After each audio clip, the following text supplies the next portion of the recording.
Il est bientôt 16h, bienvenue si vous nous rejoignez sur l'antenne de BFM TV, édition spéciale pour ce sommet crucial, rendez-vous très important entre Volodymyr Zelensky et Donald Trump.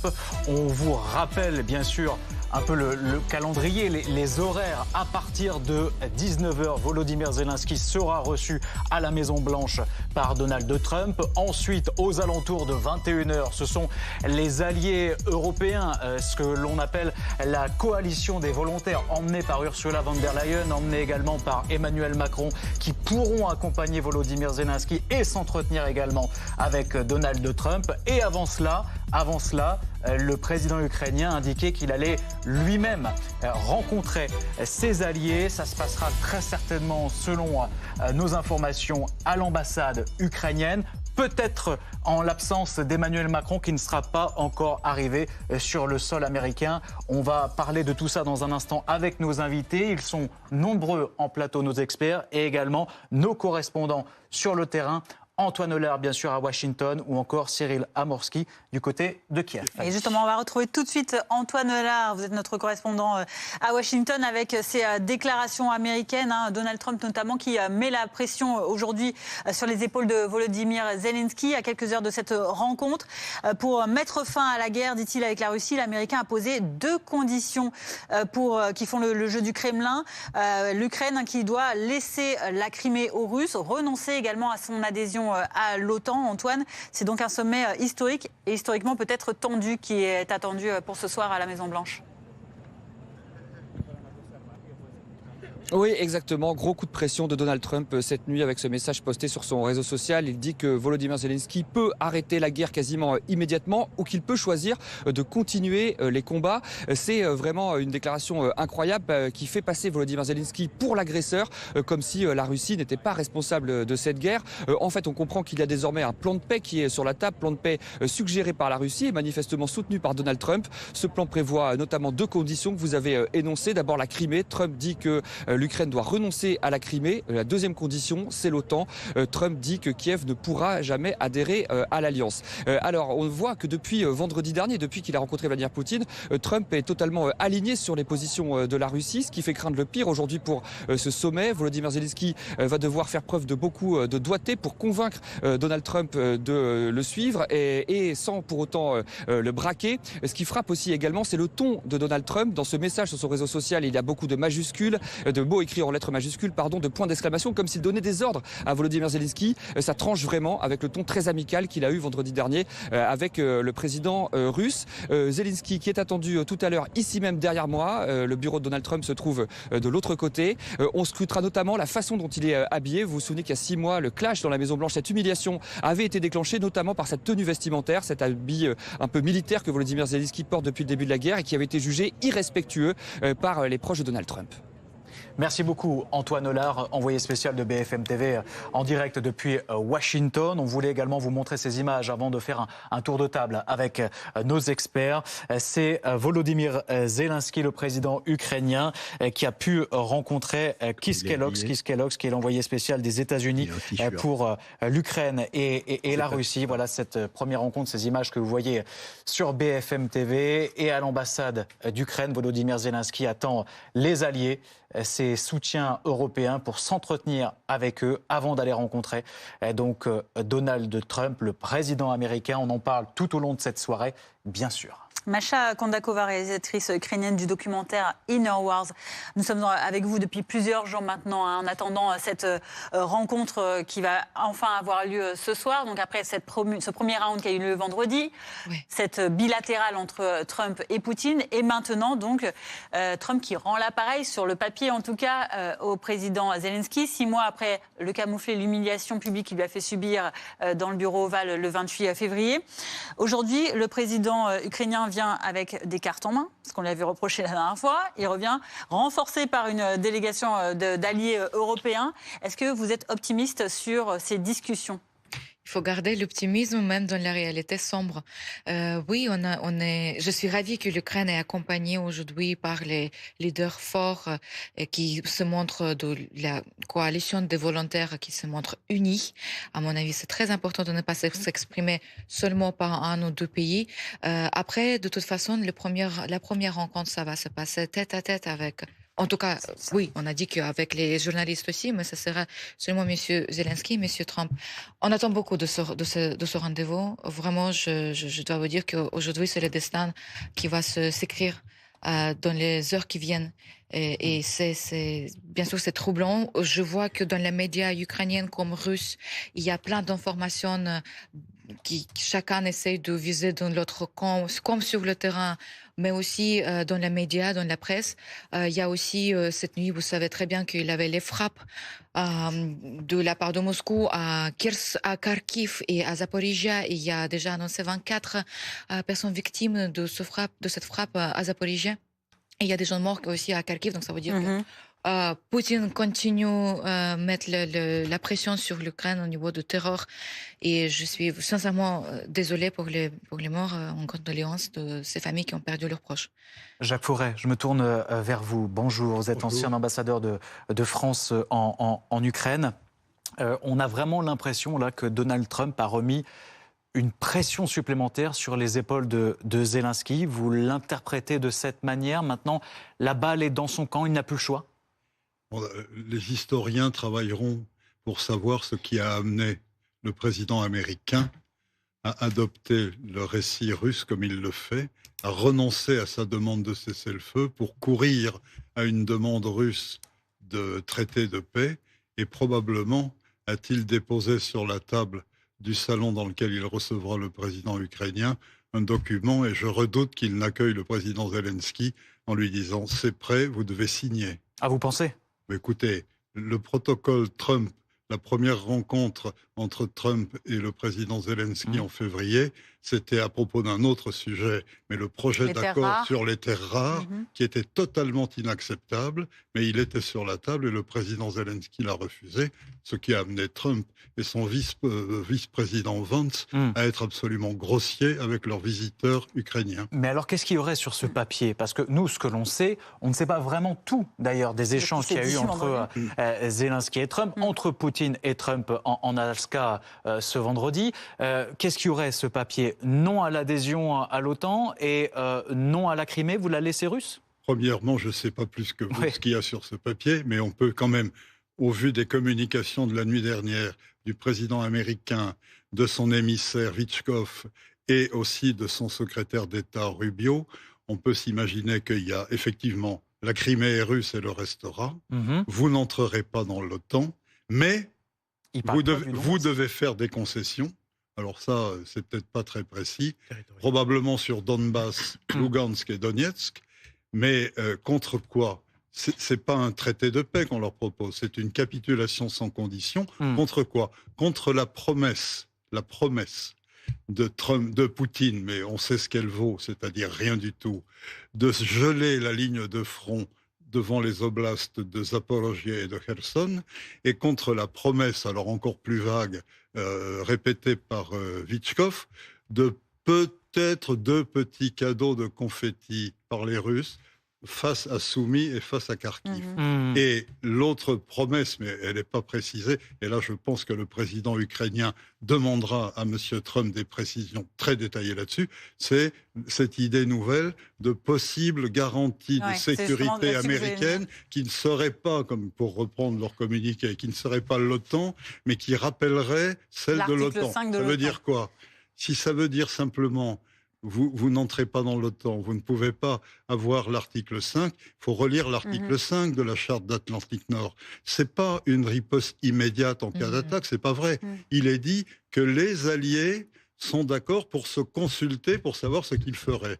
Si c'est ça pour l'Ukraine, c'est pas suffisant. Régis Janté, justement sur cette question qu'on évoque des garanties de sécurité, elles sont brandies depuis plusieurs jours maintenant, on l'entend rappeler à maintes reprises.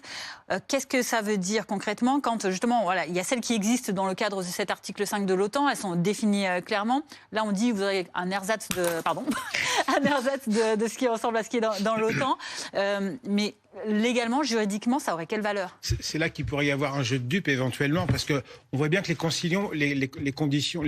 les positions sont irréconciliables pour le moment entre les positions de Kiev qui disent il n'est pas question de lâcher du territoire, on ne peut pas le faire d'ailleurs selon notre constitution, et la Russie qui est absolument intransigeante. Donc ces conditions, elles seraient un jeu de dupes puisque de toute façon il y a ce désaccord et qu'il serait très facile de le violer. M. Trump a quasiment détruit l'OTAN simplement par ses mots, simplement en disant que c'est pas parce qu'il y a un article 5 que les États-Unis interviendraient.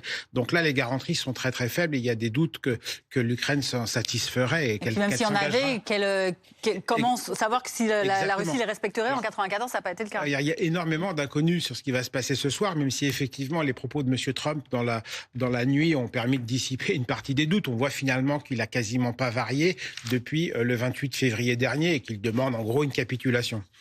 Priorité au direct, les images que l'on voit en ce moment même, c'est Volodymyr Zelensky avec Ursula von der Leyen, la présidente de la Commission européenne, qui est donc arrivée sur le sol américain.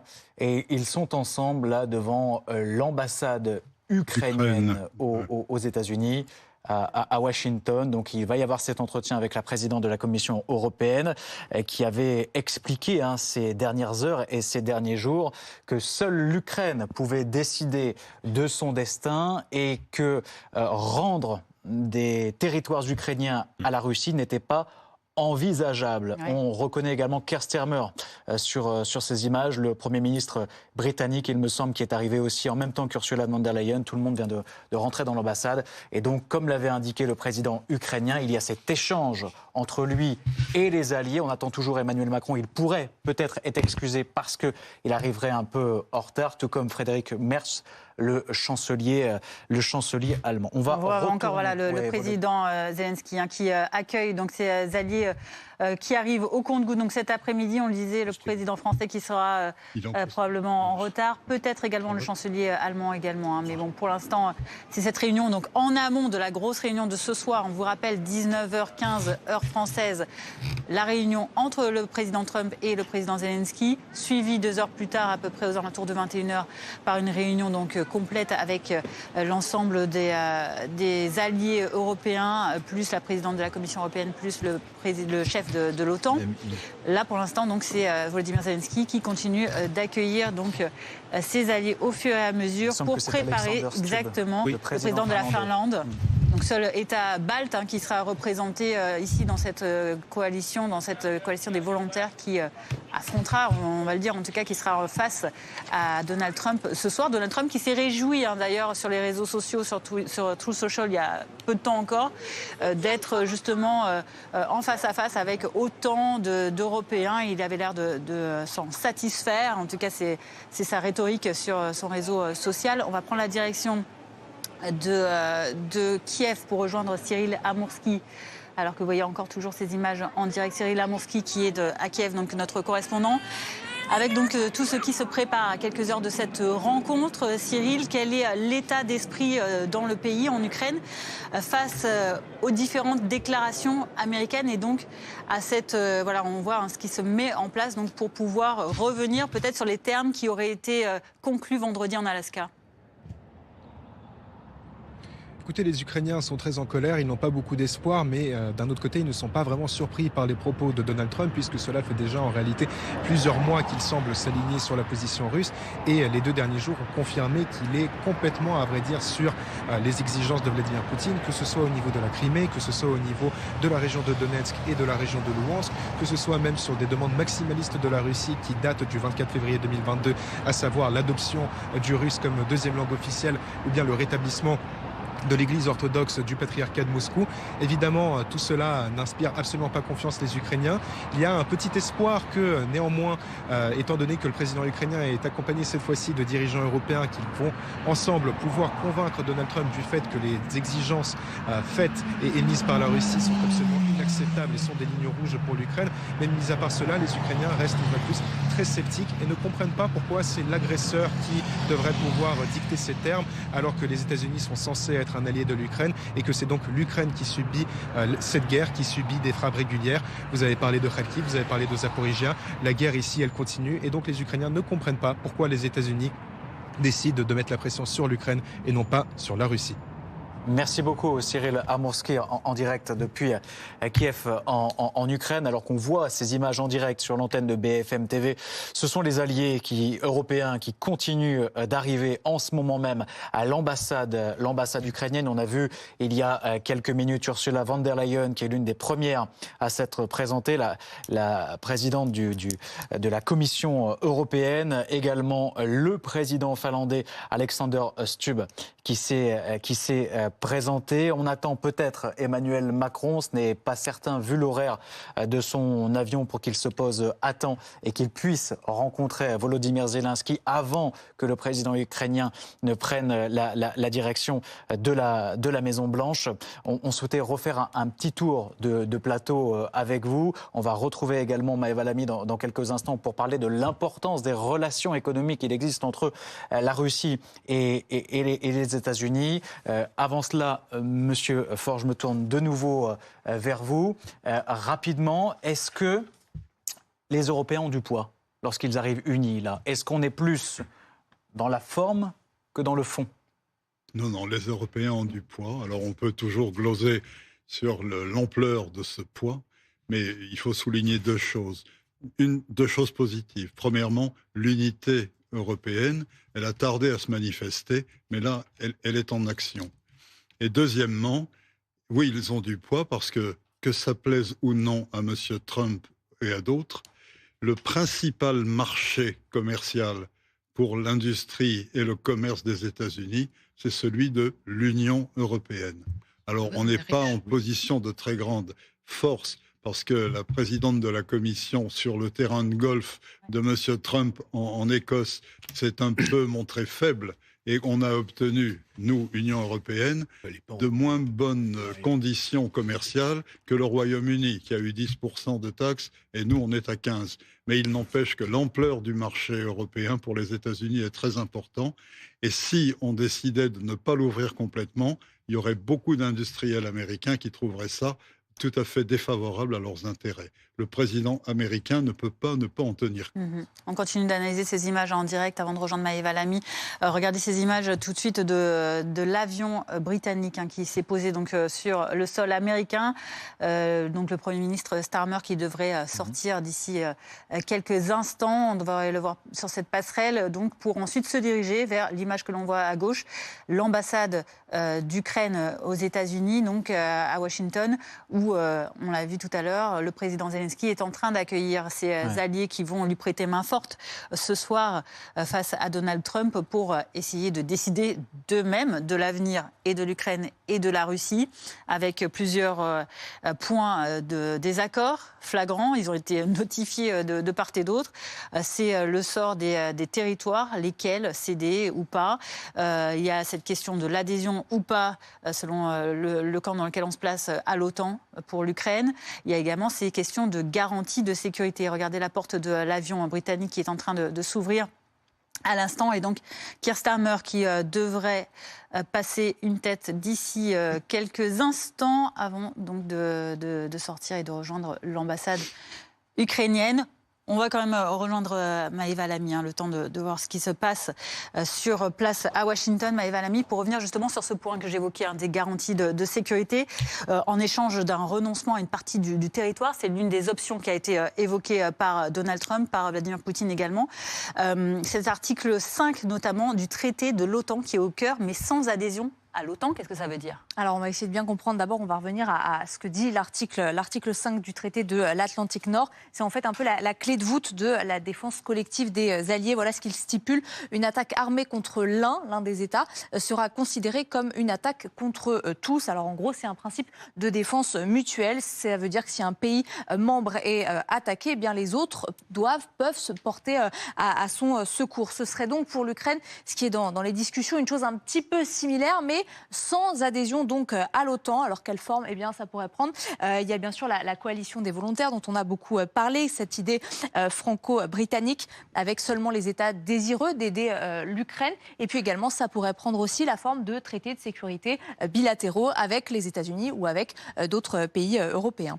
Et concrètement, comment se traduiraient ces accords, Maëva ? Eh bien, c'est toute la question, Valentin. Ça peut être du soutien financier, ça peut être des équipements militaires, la formation également de soldats ukrainiens, ou encore tout ce qui est partage d'informations dans le domaine sécuritaire, la cybersécurité et donc le renseignement. Et puis, il y a une question évidemment qui a été beaucoup posée. Est-ce que ces accords pourraient aller jusqu'au déploiement de troupes européennes? Il y a plusieurs pistes qui ont été discutées en Ukraine. La Russie a d'ores et déjà été claire. Elle a averti, ce serait pris comme la volonté d'un conflit armé direct. Alors un autre scénario qui a également été discuté, ce serait le déploiement d'une force de réaction rapide à proximité de l'Ukraine, par exemple en Pologne ou encore en Roumanie, qui pourrait donc intervenir en Ukraine si la Russie menait de nouvelles agressions. Là encore, évidemment, il faudrait déterminer quel pays participe et avec combien de soldats. Merci beaucoup pour ces précisions.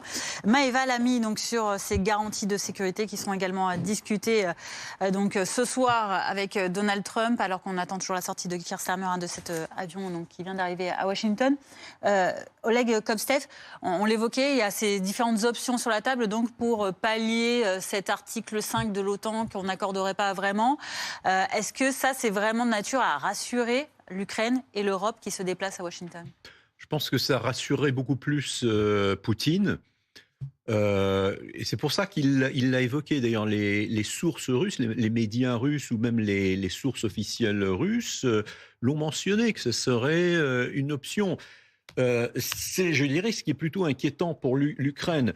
Ce ne serait pas une mauvaise solution. On aurait pu négocier ce type de solution en 2008. Au lieu d'aussitôt inviter l'Ukraine à rejoindre l'OTAN sans réfléchir aux conséquences. Les conséquences étant qu'on a invité l'Ukraine à rejoindre l'OTAN, mais on n'a rien préparé avant cela pour défendre l'Ukraine au cas où Poutine aurait la réaction qu'il a fini par avoir. Et on l'a vu. Et là, du coup, on a été un peu... on se croyait encore du temps de Yeltsin, on a été fort avec les faibles. Et finalement, en 2022, on s'est retrouvé faible avec les forts. Donc, ce qui est très inquiétant pour les Ukrainiens, c'est cette solution qui apparemment pourrait être acceptable et pourrait être raisonnable, est-elle garantie par des mesures fortes? On pourrait peut-être dire oui en écoutant Macron qui a parlé en février dernier d'envoyer des troupes, éventuellement. On pourrait se dire oui, bon, ça serait une bonne solution, mais à condition qu'à nouveau on fasse pas les faibles. Parce que même jusqu'à maintenant, le soutien à l'Ukraine, il n'est pas impressionnant. Et surtout, ce qui est extrêmement inquiétant, c'est l'attitude des États-Unis tant que Trump ne sera pas au pouvoir. Il peut dire, voilà, je vais garantir la sécurité de l'Ukraine, et puis un beau jour, il se dit, oui, mais là, les Ukrainiens sont fautifs, ils ont donné le Donbass, ils ont reconnu la Crimée, ils ont donné encore tel et tel territoire, et là, ils sont pas d'accord là-dessus, ça y est, ils mettent la paix en danger, je ne les aide plus. Vous voyez le risque, en fait, et les États-Unis pèse énormément dans toutes ces négociations, dans tout l'équilibre qu'on essaye d'établir. Donc voilà ce qui est... je vous donne une réponse de Normand. Oui, peut-être ben que oui, peut-être ben que non. Et malheureusement, je pense que monsieur l'ambassadeur... 50-50 en gros pour les chances ce soir ne me contredira pas, parce que c'est un peu ce qu'il a dit tout à l'heure d'une autre manière. Je rajouterai juste une chose. Si il faut... D'abord, il ne faut rien céder pendant ces négociations. C'est ça que les Européens doivent dire à Trump. La méthode du Kremlin, c'est de demander l'impossible pour éventuellement peut-être... C'est une méthode assez classique de négociation. On demande beaucoup des deux côtés et après on essaie de trouver un juste milieu. Pas un juste milieu, un maximum quand même de ce qu'on demande. C'est ce qu'ils espèrent, mais c'est ce qu'ils croient qu'ils obtiendront. Bon, mais il faut faire pareil. Il faut surtout rien proposer, rien c'est comme un peu dans une prise d'otage, si vous voulez. Il ne faut absolument rien céder au preneur d'otage qui dit je vais tuer un tel ou un tel. Donc, il faut demander le maximum. On pourrait céder, effectivement, si il y aurait une solution, un sacrifice à faire, un peu comme la Finlande a fait en 1940. Après la guerre soviéto-finlandaise, où on a sacrifié la Carélie pour sauver le reste du pays. On a recommencé en 1945. Yalta, on est déjà allé un peu trop loin parce qu'on a sacrifié des pays entiers. Donc, où est exactement l'équilibre? C'est ça qui est extrêmement difficile. Mais là, ce que les Européens doivent expliquer aux Américains, c'est qu'il ne faut céder sur rien. Une chose sur laquelle il ne faut pas céder, ça serait catastrophique pour tout le monde, pas seulement pour les Ukrainiens, mais même à la limite pour les Russes. Ce qui serait catastrophique, c'est de céder sur le cours du Dniepr, là où le Kremlin veut en fait geler la frontière. C'est-à-dire, il faut que si ça se passe, on va avoir une situation comme à la fois le canal de Suez en 1967, c'est-à-dire toute la route de l'Europe du Nord jusqu'à la Méditerranée, non-stop, sera bloquée par cet endroit qui sera une no man's land avec des canons de chaque côté, on ne pourra pas circuler. Et ensuite, ça sera une situation complètement pourrie comme le nord de Chypre, et où la situation n'a aucune solution depuis 51, 52 ans. Il est 16h25, si vous nous rejoignez sur BFM TV, vous êtes au bon endroit pour suivre l'événement de cette journée. C'est évidemment ce sommet très important. Dans maintenant environ 2h30, Volodymyr Zelensky va être reçu par Donald Trump à la Maison-Blanche. Et en attendant, le président ukrainien se trouve en ce moment même à l'ambassade et il accueille les alliés européens. Vous voyez sur les images en direct là sur BFM TV, c'est l'avion de Keir Starmer, le Premier ministre britannique qui s'est posé. Tout à l'heure, Volodymyr Zelensky a déjà reçu Ursula von der Leyen ou encore le président finlandais. Il va arriver dans 2h30 face à Donald Trump après s'être entretenu donc de nouveau avec ses alliés européens pour tenter de trouver une issue à cette guerre qui a commencé donc en Ukraine en février 2022. Je me tourne vers vous, Régis Janté. Je rappelle que vous êtes correspondant depuis plus de 20 ans de RFI dans l'ancien espace soviétique. Vous connaissez ce territoire par cœur. Moi, je souhaitais revenir sur les mots très forts d'Emmanuel Macron hier. Il a évoqué le possible envoi de quelques milliers de soldats en Ukraine, ce qu'il appelle une force de réassurance pour garantir sa sécurité après l'arrêt des hostilités. D'accord, mais ça veut dire quoi? Des soldats français, des soldats européens envoyés en Ukraine? Pourquoi faire? Oui, ça ce serait français et européens. Quelques milliers, semble-t-il, donc des contingents assez faibles en réalité, donc pas pour aller sur le front, ça il l'a répété. Pas sur les zones chaudes, il a dit. Ouais. Voilà, exactement. Il a parlé d'Odessa, je crois, de Kiev, qui sont quand même des endroits importants. Odessa, c'est vraiment très stratégique. À la fois dans la conscience russe pour ce que représente cette ville qui est vraiment une ville russophone et aussi par son emplacement stratégique. C'est un port important qui permettrait aussi de relier en fait le sud de l'Ukraine avec ensuite la Moldavie qui a une autre ancienne république soviétique qui a aussi eu un conflit séparatiste. Pour les mêmes desseins, pour garder le contrôle post-colonial, disons, comme les deux conflits qu'on a pu avoir aussi en Géorgie. Donc c'est vraiment la technique russe de maintien de son territoire, de sa zone tampon en quelque sorte. On voit Keir Starmer qui est en train de descendre cette escalier. Donc ça, il est sorti de l'avion qu'il a déposé sur le tarmac ici de cet aéroport à Washington. Il va rejoindre donc ensuite le président Zelensky qui l'attend du côté de l'ambassade.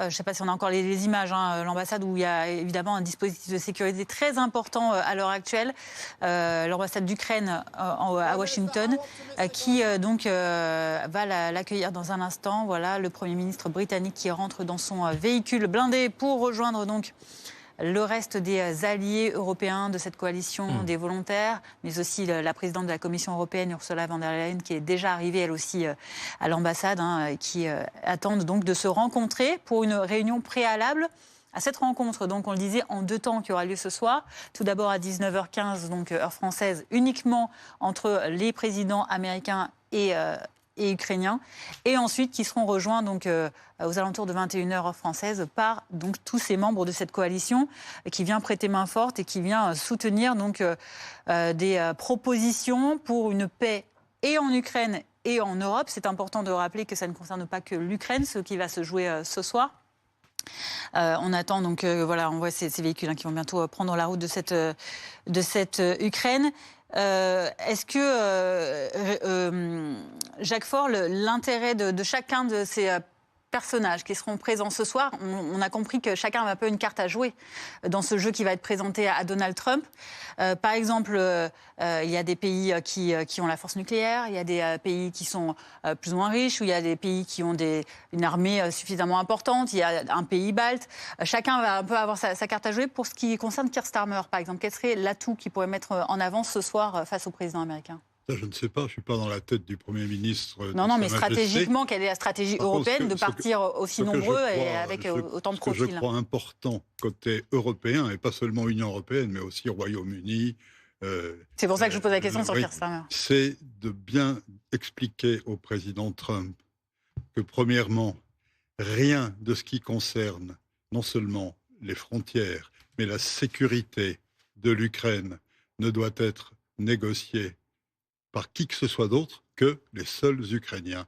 Et ça vaut aussi pour la sécurité et l'espace géopolitique de l'Union européenne. Donc l'unité me paraît très importante et il faut surtout s'y tenir pour ne pas donner au président américain une nouvelle occasion de tenter de jouer, comme il le fait très régulièrement, un État européen contre un autre, en l'appâtant par telle ou telle possibilité commerciale, voire de fourniture d'armement ou que sais-je encore. Donc c'est plutôt l'unité qui va jouer ce soir plutôt que des ajouts d'individualité. Et puis il faut répéter au président américain, ça sera plus difficile, lui, il ne croit qu'à la force. Il pense que le monde contemporain, celui qu'il appelle de ses voeux, celui auquel il travaille, c'est un monde qui est façonné par les rapports de force. Les Européens arrivent avec un message différent, alors peut-être difficile à entendre par M. Trump, mais nous croyons encore à un monde contemporain qui soit façonné par le respect du droit international et des principes. Aucun changement de frontière par la force n'est acceptable, aucune reconnaissance juridique de territoire ou de frontières modifiées et kidnappées n'est concevable. Il faut revenir à l'attitude qui fut celle des Français, des Britanniques et des Américains pendant et après la Seconde Guerre mondiale. Nous n'avons jamais reconnu juridiquement l'annexion des États baltes par Staline. Il faut le redire à M. Trump. Alors, on vient de voir à l'instant Keir Starmer qui est arrivé donc sur le sol américain. Il ne sera pas seul, bien sûr, pour épauler Volodymyr Zelensky. Il y a Emmanuel Macron, il y a Ursula von der Leyen, qui est la présidente de la Commission européenne. On cite également Friedrich Merz, qui est le chancelier allemand. Giorgia Meloni est attendue aussi, c'est la présidente du Conseil des ministres italiens, tout comme Alexander Stubb, le président finlandais qu'on a reconnu tout à l'heure devant l'ambassade ukrainienne. Mark Rutte, également le secrétaire général de l'OTAN, qui est attendu sur place. On retourne aux États-Unis retrouver notre envoyé spécial, Antoine Hollard. Antoine, que peut-on dire de cette ambiance qui règne en ce moment ? On a vraiment l'impression qu'on se dirige vers un sommet particulier, historique évidemment, mais aussi tendu, avec deux clans qui restent sur leur position. D'un côté, les États-Unis qui font quand même un peu depuis ce matin et depuis plusieurs jours le jeu de la Russie. Et de l'autre, il y a Volodymyr Zelensky avec ses alliés européens. Oui, exactement. C'est vrai que depuis que Donald Trump a rencontré Vladimir Poutine vendredi dernier en Alaska, on a le sentiment que, il est davantage aligné sur les positions russes. On en a eu encore un exemple cette nuit avec ce message qu'il a posté sur son réseau social dans lequel il explique que Zelensky peut décider d'arrêter immédiatement la guerre ou de continuer les combats. Une déclaration quand même assez incroyable, un renversement des rôles, comme si c'était Zelensky l'agresseur et que la Russie n'avait aucune responsabilité. On comprend un peu entre les lignes qu'il y a finalement un plan de paix vrai qui est sur la table, plan proposé par la Russie et qui fixe plusieurs conditions que Trump d'ailleurs a rappelé dans son message. D'abord sur la Crimée, Trump dit que l'Ukraine doit renoncer à la Crimée. Et puis la question de l'OTAN, Trump dit que l'Ukraine ne pourra jamais adhérer à l'OTAN. Alors ça va être effectivement une rencontre compliquée. Il va falloir faire preuve de beaucoup de doigté pour essayer de ramener Donald Trump dans le camp des Européens sans pour autant le braquer. Trump, en tout cas de son côté, est ravi d'organiser ce sommet aujourd'hui. Il a posté plusieurs messages sur les réseaux sociaux dans ce sens. Vous savez que Trump, c'est un homme de télévision, un homme de spectacle. Il adore être au centre de l'attention. Et aujourd'hui, toutes les caméras du monde sont braquées sur la Maison-Blanche. Il est au centre du jeu et forcément, il adore cela. Il faut voir aussi dans la délégation européenne, il y a plusieurs dirigeants qui ont l'oreille de Donald Trump. C'est le cas de Meloni, notamment la dirigeante italienne. C'est le cas aussi de Keir Starmer, le premier ministre britannique. Emmanuel Macron, les relations sont plus difficiles avec Donald Trump, mais Macron, c'est un peu le chouchou des médias américains et Donald Trump adore être entouré de stars, donc il est également ravi de la venue d'Emmanuel Macron. Est-ce que tout cela va le mettre dans de bonnes dispositions pour accepter les propositions ukrainiennes? On verra. En tout cas, ça va être dès l'arrivée de Zelensky et dès la première poignée de main avec Trump, on pourra déjà avoir une idée de l'état d'esprit dans lequel se trouve le président américain. Dans un instant, merci là en direct de Washington pour BFM TV. Restez avec nous dans un instant, évidemment, on continue d'en parler, mais surtout, n'oubliez pas qu'à 17h, nous serons en édition spéciale pour suivre en direct ce sommet exceptionnel entre Donald Trump et Volodymyr Zelensky, ainsi que les alliés européens autour d'Alain Marchal, de nos experts, de nos correspondants et de nos invités sur le terrain.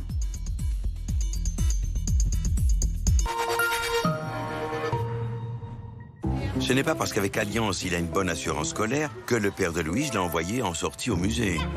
Même si, heureusement, il a une bonne assurance scolaire. 1 an d'assurance scolaire offerte pour toute souscription d'un contrat d'assurance auto ou habitation Allianz. Pour protéger votre maison et votre famille, tapez directement Verisure.fr. Choisissez l'alarme et les services clients de l'année 2025. Alors tapez dans la barre d'adresse, ici en haut, Verisure.fr pour commencer votre devis. Rendez-vous maintenant sur Verisure.fr. Alors Alicia, comment fait-on pour perdre du poids? En théorie, c'est très simple. Il faut un déficit calorique pour créer un choc pondéral, à savoir consommer moins de calories qu'on en dépense. Ouais, mais en pratique? En pratique, il faut faire les courses, il faut cuisiner, peser les quantités. Et c'est là que Comme J'aime fait toute la différence. Effectivement. Fini la charge mentale, tout est clé en main. Et je peux vous dire que ça fonctionne, ça marche. J'ai perdu 10 kilos et surtout, je ne les ai jamais repris. Alors commandez-les maintenant, les repas sont à partir de 3,92 €. Rendez-vous sur commej'aime.fr, commej'aime.fr. C'est important le .fr. Avec Big, la dernière innovation de Bouygues Télécom, plus vous prenez de forfaits et moins les forfaits sont chers. Ça veut dire que plus on est et moins c'est cher. Exactement ce que je viens de dire, du coup, oui. Ah, c'est génial ça. Mathéo, appelle tes cousins, même ceux que j'aime pas, appelle-les. Avec Big, le pack B-Box plus forfait, c'est jusqu'à 440 € d'économie par an pour toute la famille. Bouygues Télécom. Alors nous les cahiers, on sait, hein, l'année, elle va être longue. Entre les pages arrachées, les sacs trop pleins, les goûters écrasés. Mais cette année, je suis prêt, plastifié, solide, ouf, motivé. Et je peux vous le dire, je vais résister aux cours de maths bien plus longtemps que vos enfants. Le cahier Esquisse à seulement 80 centimes en exclusivité chez Leclerc. Toutes les fournitures scolaires sont à prix Leclerc. Leclerc. Mon histoire ressemble à celle de beaucoup de femmes. J'ai beau être Evelyne Thomas, j'ai les mêmes problèmes que tout le monde. Je n'arrive pas à perdre du poids correctement. Un jour, j'en ai eu marre, j'ai décidé d'appeler Comme J'aime. Ils m'ont accompagné. Regardez le résultat, 13 kilos en 4 mois. Je revis. 13 kilos sur la balance, ça fait un effet waouh, quoi. Et 13 kilos sur le corps, tout d'un coup, vous vous sentez allégé. Petit à petit, ça a changé ma vie. Voilà, c'est top. Vraiment, j'ai que ça à dire. Alors, si vous voulez faire comme moi, rendez-vous sur commej'aime.fr. commej'aime.fr. Plus besoin de passer des semaines à chercher la bonne voiture d'occasion. Grâce à Auto Héros, acheter une voiture est enfin facile. Des voitures d'occasion sélectionnées avec soin, livrées près de chez vous ou directement à votre adresse. L'achat de voitures qui fait vraiment plaisir. Trouvez vite la voiture de vos rêves sur autohero.com.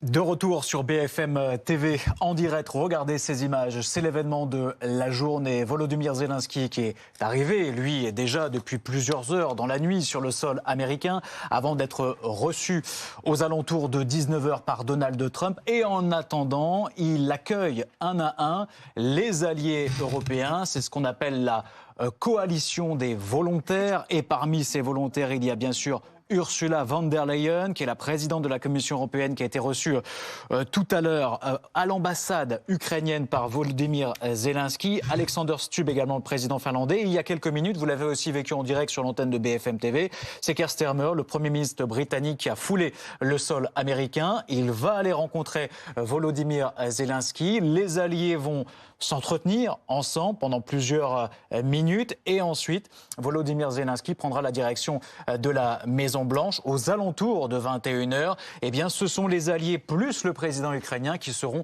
cette fois-ci accueillis par Donald Trump pour ce sommet, on peut le dire, Fanny, historique et qui s'annonce houleux, puisque là on a cette réunion donc en amont de ces rencontres qui est en train de s'organiser, alors que ces différents interlocuteurs se sont eus très souvent, encore hier en visioconférence, et ont déjà mis au point leur stratégie. Mais là on voit qu'on finalise les dernières touches peut-être d'approche, parce qu'on sait qu'il y aura une première partie de réunion qui sera un face-à-face seul entre le président américain et le président ukrainien, qu'il ne faudrait pas tomber dans le piège qui lui avait été tendu fin février évidemment.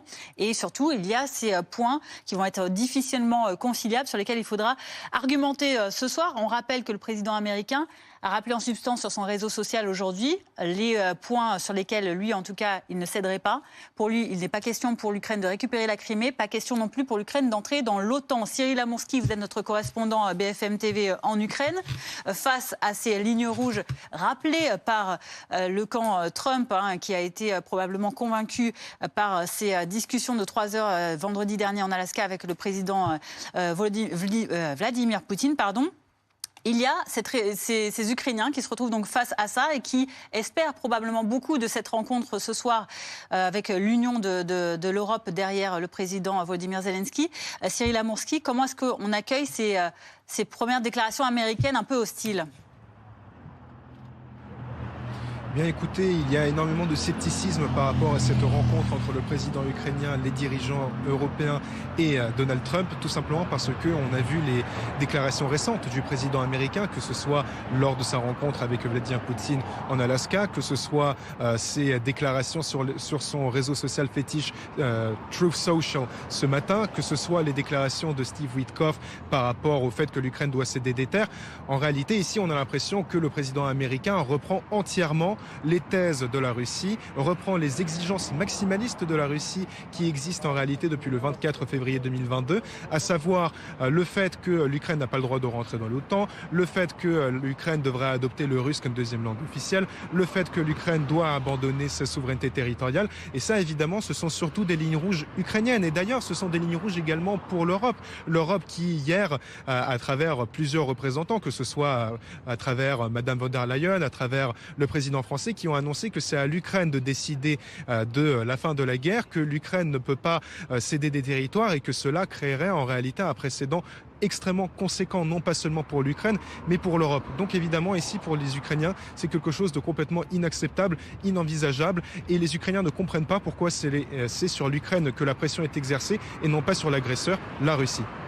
Merci beaucoup Cyril Amourski, correspondant BFM TV à Kiev en Ukraine. Alors que Volodymyr Zelensky vient de s'exprimer, il exhorte Donald Trump à instaurer la paix par la force contre la Russie.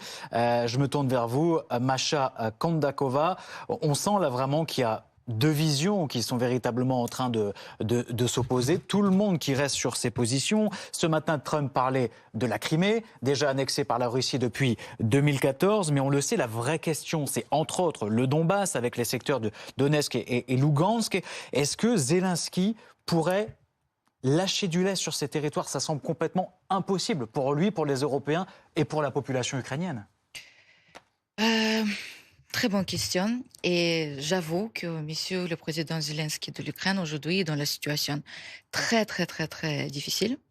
Il a la pression énorme sur ses épaules, d'autant plus que Trump a dit que maintenant c'est dans les mains du président ukrainien de terminer cette guerre, et comme quoi si il cède le territoire, il aurait avoir la paix tout de suite, pour que ce n'est que des paroles de M. Trump auxquelles on ne peut pas faire beaucoup d'attention, parce qu'il s'énerve. Là, je suis en train de lire les communications ukrainiennes, mais il est très énervé par rapport de la presse américaine démocrate, parmi lesquelles il y a Wall Street Journal, pour lequel il a répondu à Truth Social, réseau social, en disant il sait ce qu'il fait. Il a géré 6 guerres en 6 mois. Laissez-lui faire ce qu'il veut. Il obtiendra. Voilà. Il est en compte de papier qu'il signe par la force, comme il a déjà dit, mais par la force pour ceux qui ne doivent pas subir de plus. Vous savez qu'il y avait des frappes sur l'Ukraine aujourd'hui. Céder le territoire, c'est pas le bon. Céder, négocier. D'ailleurs, tout à l'heure, Premier ministre britannique, son porte-parole, il a dit que si on va passer une étape, donc il n'y a plus de cessez-le-feu dont les Ukrainiennes et nous avons réclamé. Et même Trump, il a réclamé, d'après Poutine, au départ. Il n'y a plus de cessez-le-feu, mais c'était une étape importante pour pouvoir commencer les négociations. Comme ça, les populations pourraient au moins un tout petit peu prendre l'air. Non. Poutine continue le terror. Et Trump, comme il avait promis, n'a pas appliqué aucune sanction. Même si Marco Rubio, hier, il a dit aucune sanction n'a pas été enlevé de la Russie. Oui, mais vous n'avez rien rajouté ce que vous avez promis. Donc. Mais ça n'arrêterait pas la guerre et du coup, c'est peut-être pas la bonne solution. Donc, encore une fois, moi, je suis inquiète pour la question. C'est sûr que M. Zelensky va arriver, on va lui donner le papier, la carte, en disant OK, ça, et tu signes. C'est pas possible d'aller dans les négociations comme ça. Il faudra prévoir les garanties fermes. Ça, c'est ce qu'on réclame. Parce que sans cela, évidemment, Zelensky, à mon avis, ne pas seulement n'acceptera pas, mais il essaiera de convaincre, de changer l'avis de Trump. Parce que même là, il est très intelligent, M. Zelensky. Regardez, il a dit en rendez-vous avec Kellogg. Monsieur Kellogg. Oui, exactement. C'est comme Witkov, mais un autre monsieur.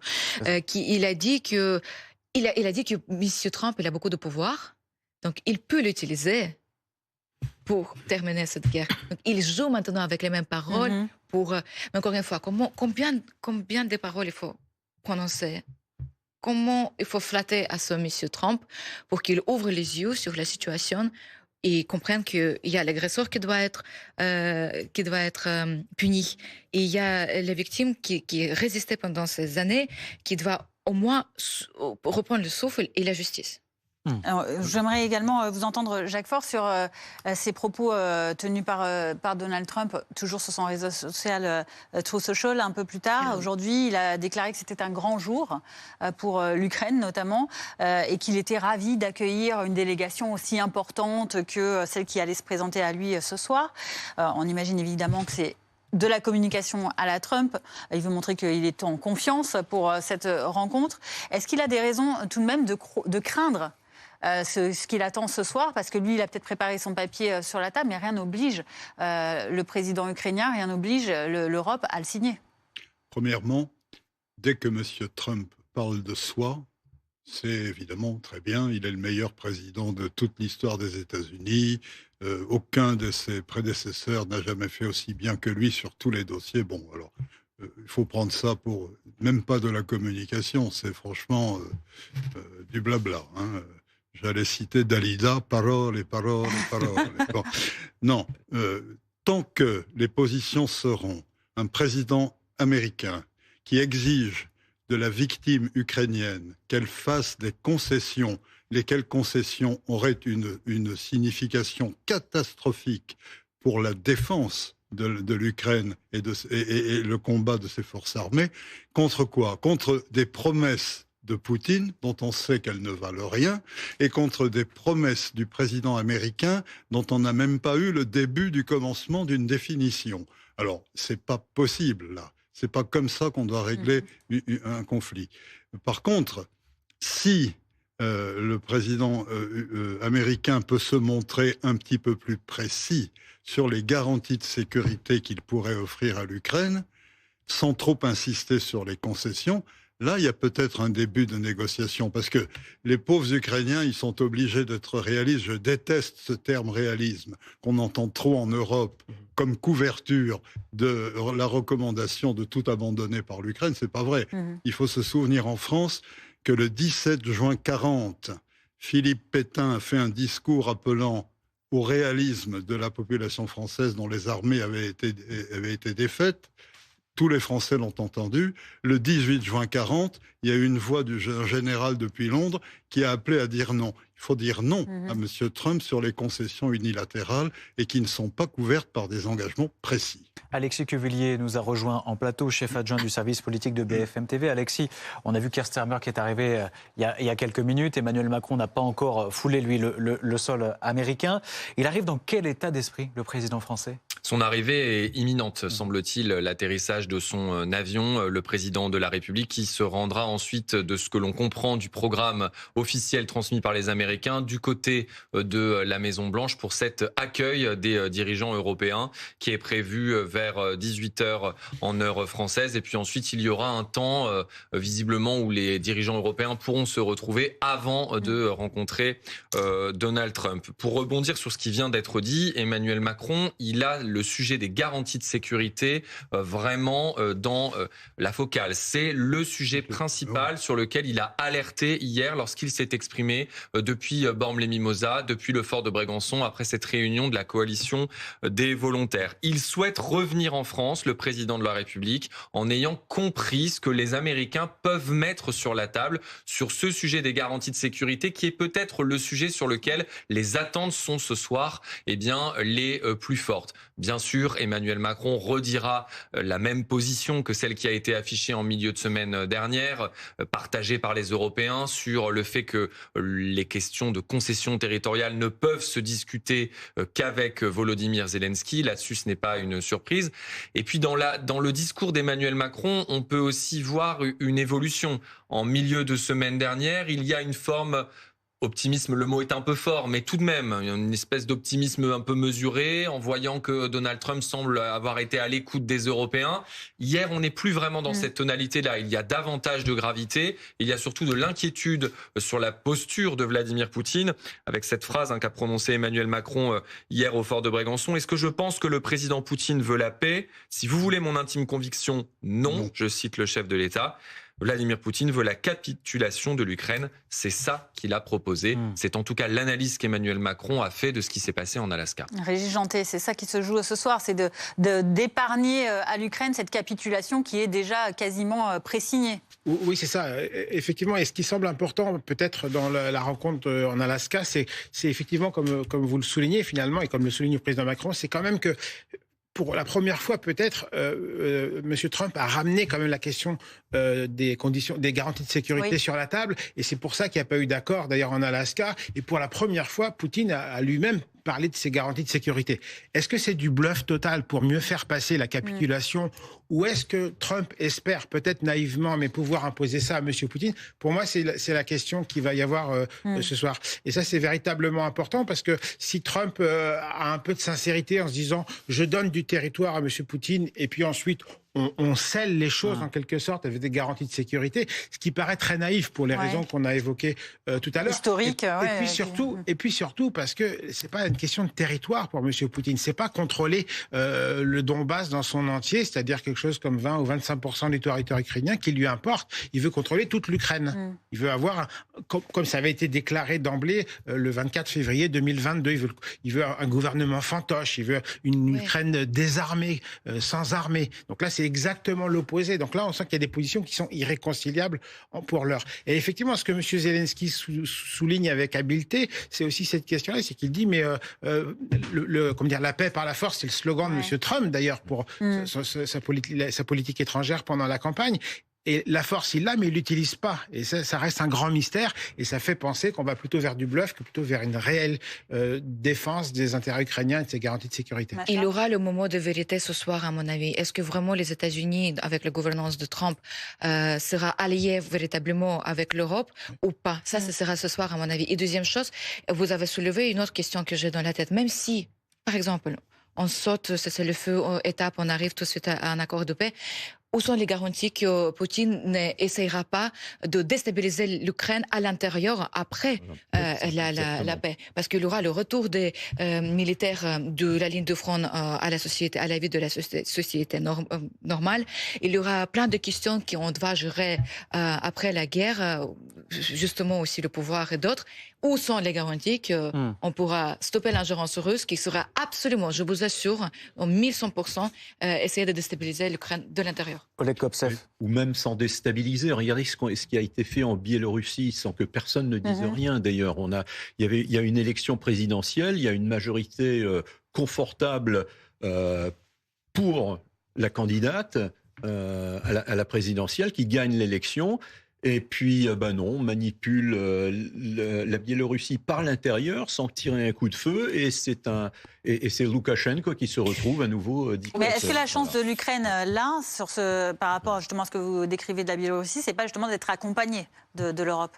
Voilà, il faut accompagner. Je pense que M. Jantet l'a dit, ça me fait mal au ventre de le dire, mais je crois que c'est Macron qui a raison. Il faut envoyer de la soldatesque là-bas parce qu'il n'y a que ce langage-là que comprennent les forts qui font du chantage. Oui, mais en fait, pas à la ligne de front, ça sera juste. Ah non, pas la ligne. Non, mais c'est ce que j'ai dit. C'est pas le truc de combat. Justement, à quoi ça sert de ne pas aller sur la ligne de front?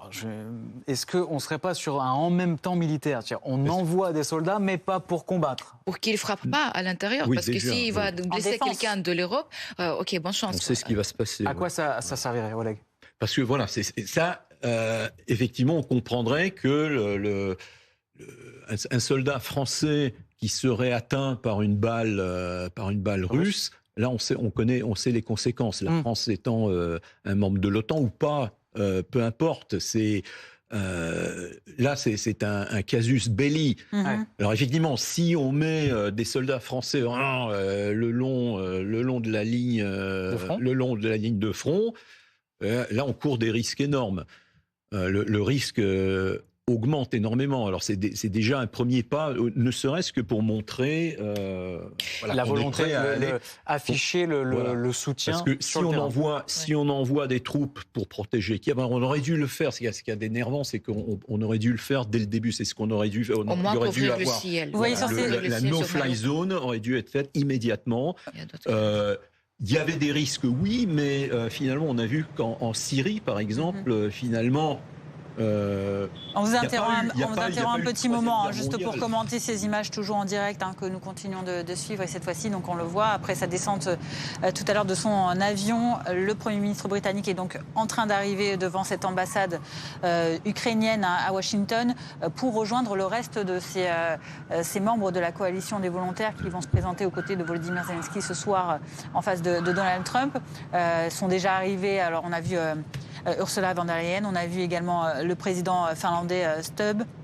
On a vu également qui d'autre est arrivé. Oui, voilà. Et donc là, il y a Keir Starmer qui les rejoint. Cette délégation qui va déjà se rencontrer en amont. Donc après déjà cette réunion hier qui a été tenue en visioconférence. Là, probablement pour régler peut-être des détails, plus de stratégie, d'approche, parce qu'il y a cette négociation, Jacques Faure, qui va se jouer ce soir, et dans laquelle il ne faut pas froisser non plus Donald Trump.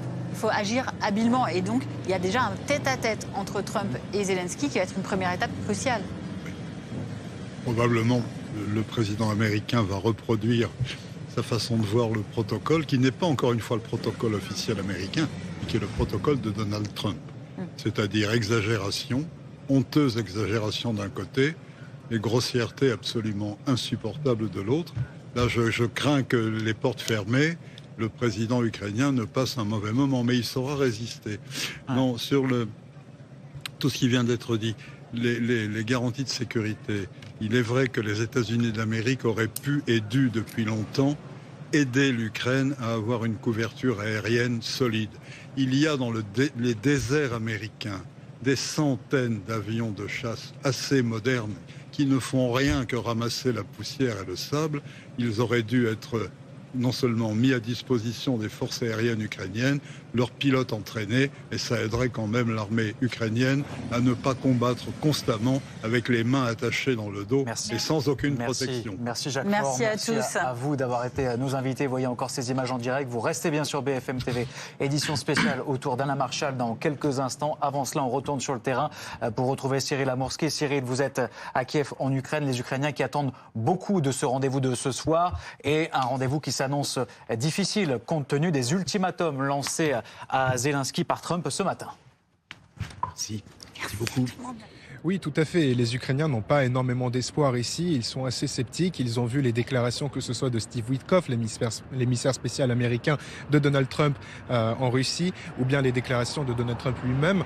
Tout d'abord, il a parlé de la Crimée en disant que c'est un territoire que l'Ukraine devra abandonner de toute façon et dont elle doit oublier, en gros, l'existence et qu'elle ne pourra pas reprendre. Il a également affirmé que l'Ukraine ne pourra pas rejoindre l'OTAN.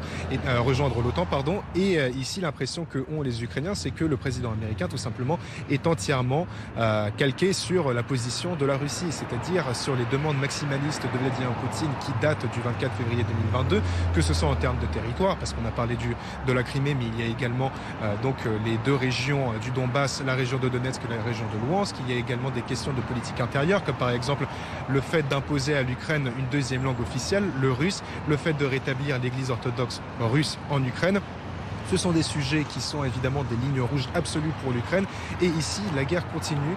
Il y a eu des frappes d'ailleurs sur les villes de Kharkiv, de Zaporizhia et de Soumy au cours de ces dernières heures. Et donc les Ukrainiens ne comprennent pas vraiment pourquoi est-ce que les États-Unis, qui sont censés être un allié de l'Ukraine, font pression sur l'Ukraine et non pas sur la Russie, qui a commencé cette guerre et qui continue à tuer des civils ukrainiens et des Ukrainiens tous les jours sur le terrain et à l'arrière.